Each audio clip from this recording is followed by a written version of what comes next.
The moral argument for the existence of God is a philosophical argument that claims that the existence of objective moral values and duties implies the existence of a moral lawgiver, or God.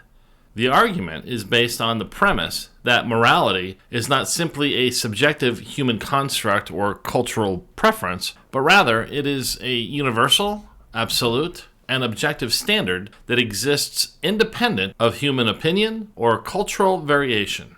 The moral law we sense is different from other laws like gravity. Gravity describes what happens, but the moral law tells us what ought to happen or what ought not happen.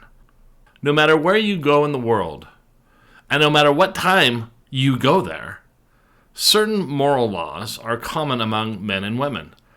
This moral law spans space and time. The moral law is transcendent. It is beyond us, meaning it comes from a transcendent being who has written this law onto the hearts of men and women since the beginning of time. We will refer to this being as God. The basic logic statement for the moral argument can be stated as follows. If objective moral values and duties exist, then a transcendent being, God, exists. Objective moral values and duties do exist. Therefore, God exists.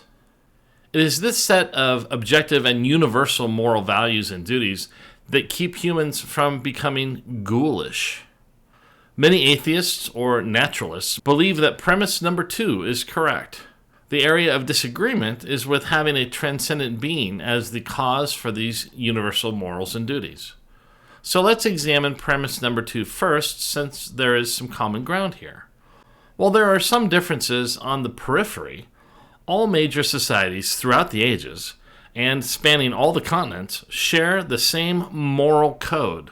The principle of non-malfeasance, to do no harm. The principle of beneficence, to do good to others. The principle of justice, to treat people fairly and equitably. The principle of honesty, to not deceive or lie. The principle of compassion, to show empathy and concern for others. The principle of fairness, to treat people fairly. The principle of courage, to be brave and steadfast in the face of adversity. The principle of loyalty, to be faithful to our commitments and obligations. The principle of humility, to be modest and unassuming in our actions. These moral values and duties are real. Intuitively, they are acknowledged as good. They exist objectively and have transcended time and space within our human race. The core question is this: where do these principles, these values and duties, come from? According to the first premise of the moral argument, they come from outside of our human experience, meaning they are transcendent. They come from God, the one who designed us. Naturalists reject the idea that moral laws are created or imposed by supernatural entities or human authorities. Instead, they see morality as a product of evolution and natural selection, shaped by the need for social cooperation and the preservation of life. So, let's unpack this. To understand this, it is helpful to first determine what is meant by moral principles. Moral principles are standards of conduct that are considered to be right or wrong, good or bad, and are found inside each one of us as an inner guide for human behavior. By way of example, lying is wrong. This is a normative claim that cannot be reduced to a physical fact about the world. While we can observe physical behavior that might classify as lying, the moral judgment that this behavior is wrong is not based solely on physical observations or any particular genetic makeup, and this is important. Additionally, moral principles involve concepts such as human dignity, which are not reducible to physical facts about the world. Human dignity is a moral concept that refers to the inherent value and worth of each human being, regardless of their physical attributes or abilities. While biology or evolution may help us understand the physical characteristics of humans, they do not fully account for the moral significance of human dignity. This is further established by the fact that naturalists, as Darwinists, will teach you that a human being is no different or better than a dog, cat, bird, bug, or cockroach. Where is the human dignity in that? Since this is a standing belief for the neo-Darwinian naturalists, how can they argue that the same natural selection that brought you down to the level of a cockroach is the same natural selection that brings you objective moral values and duties, that teaches humans to do no harm, to do good to others, to treat people fairly and equitably, to not deceive or lie, to show empathy and concern for others, to be brave and steadfast in the face of adversity instead of cowardly, to be faithful to our commitments and obligations, to be modest and unassuming in our actions. So this begs the question, which is it? Cockroach or Mother Teresa? You simply cannot have both. To argue otherwise is a preposterous absurdity at best. These issues become so very clear when you simply apply logic, reason, and rational thought. The existence of objective moral values and duties is an objective fact that transcends the merely physical world, which is evidence of the existence of God as their cause, in the same way that the existence of a watch is evidence of the existence of a watchmaker.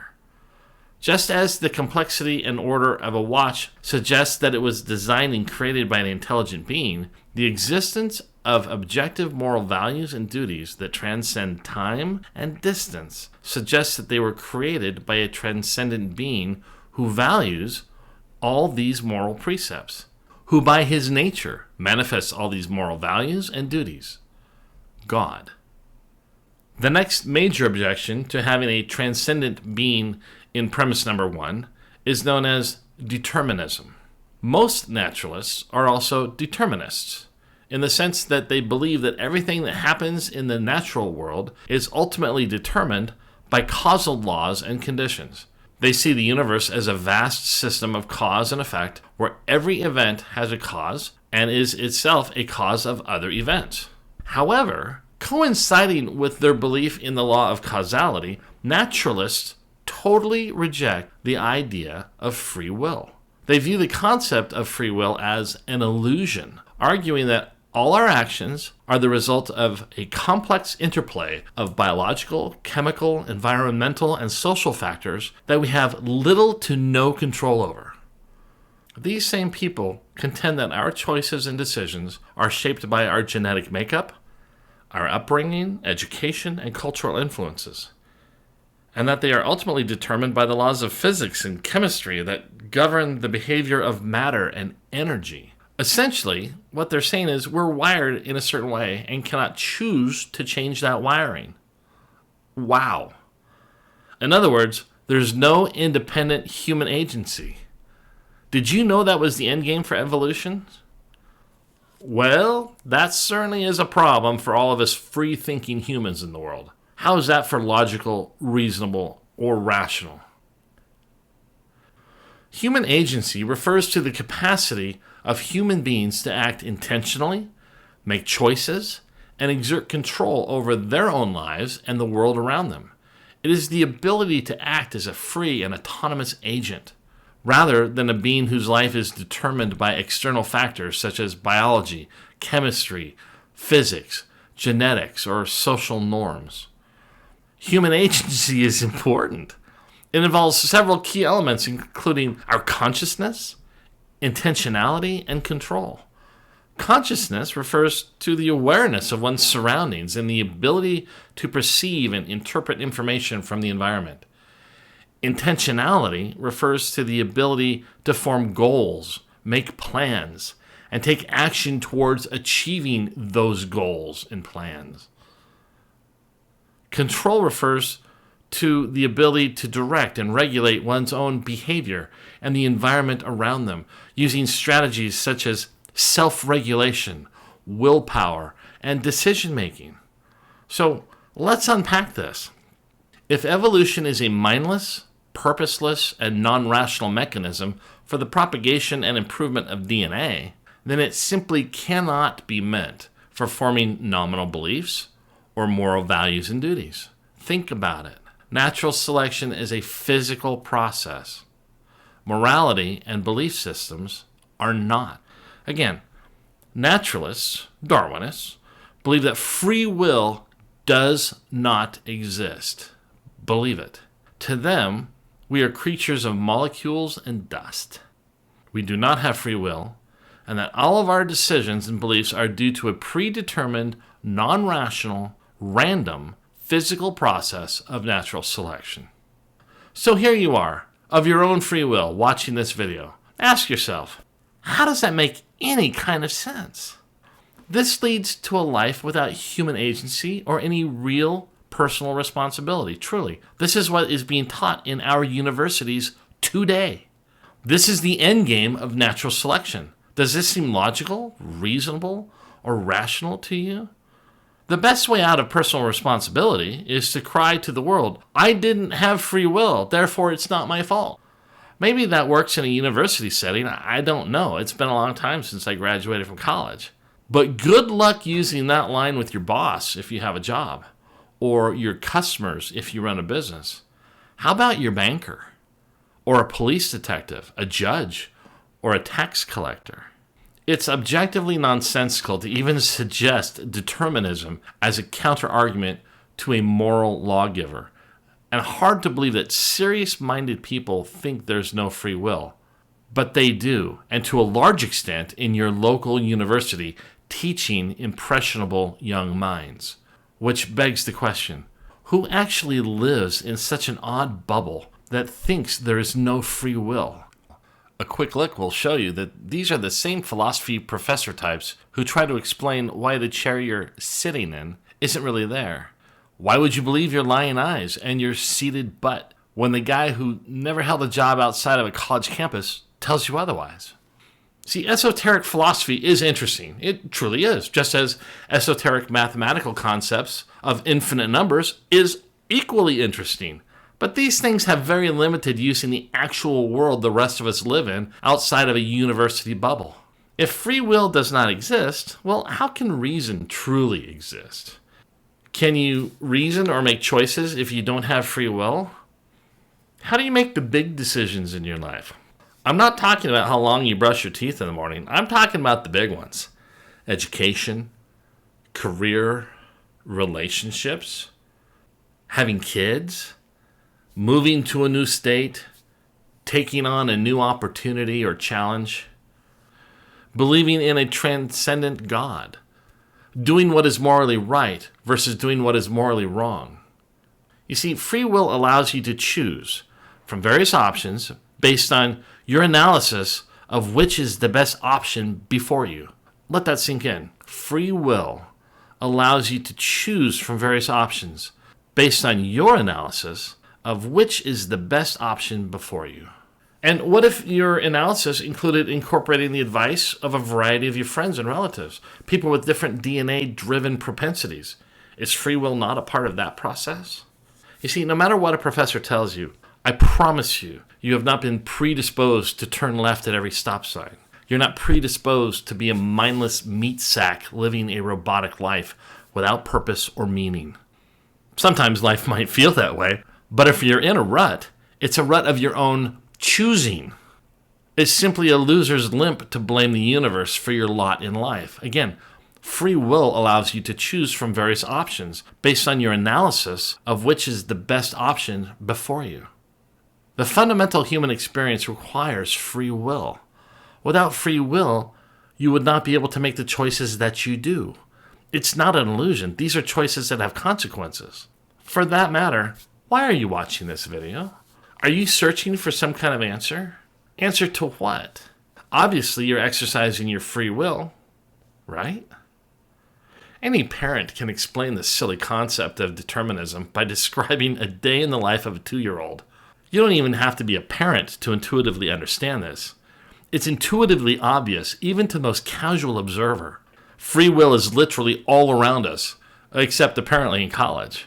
The problem is that these are the same people in charge of educating our society's young minds. What a train wreck for our society. Have you seen what our once towering universities are producing today? The good news is that The objective moral values and duties that we can all acknowledge that have transcended time and space are not generated by physical laws. If they were, they would diminish over time. But they do not. They are unchanged and universal.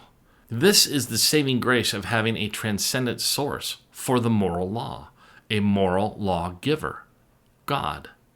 The moral argument is that God writes these laws on the heart of every man and woman on every continent and across the span of time.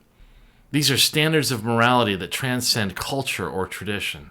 This standard of morality requires a source of authority outside of human beings, and the most logical, reasonable, and rational explanation for this source is the existence of a moral lawgiver who transcends human experience and provides the foundation for all moral laws and duties: God.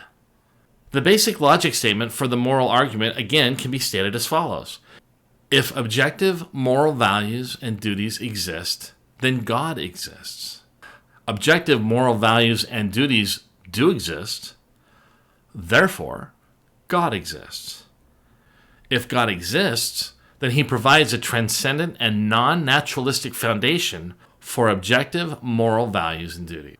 God is the source of morality, and moral values and duties reflect his character. This explanation provides a coherent and compelling account for why moral values and duties are timeless, objective, universal, and binding. And this is why I made this video. I made this video just for you. I don't know you. I will never meet you.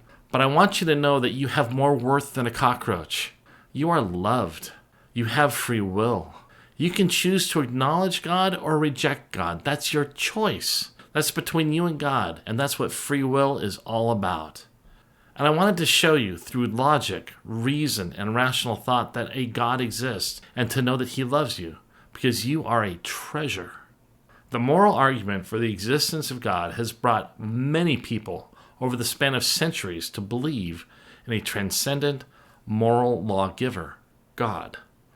Again, logic, reason, and rational thought. These are the only things you need in your intellectual toolkit to realize that God exists. I've been careful not to point to any particular God currently acknowledged by our culture.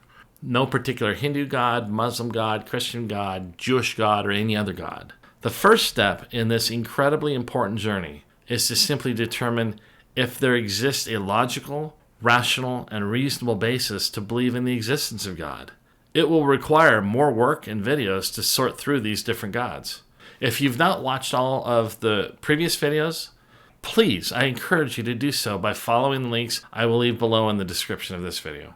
I hope you like this video. Please like, share, and of course subscribe to our channel.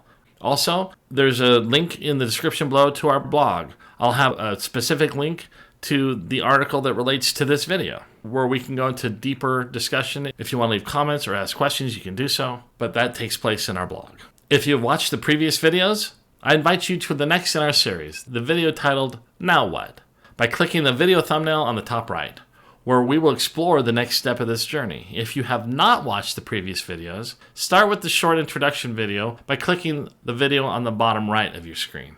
Thanks for watching.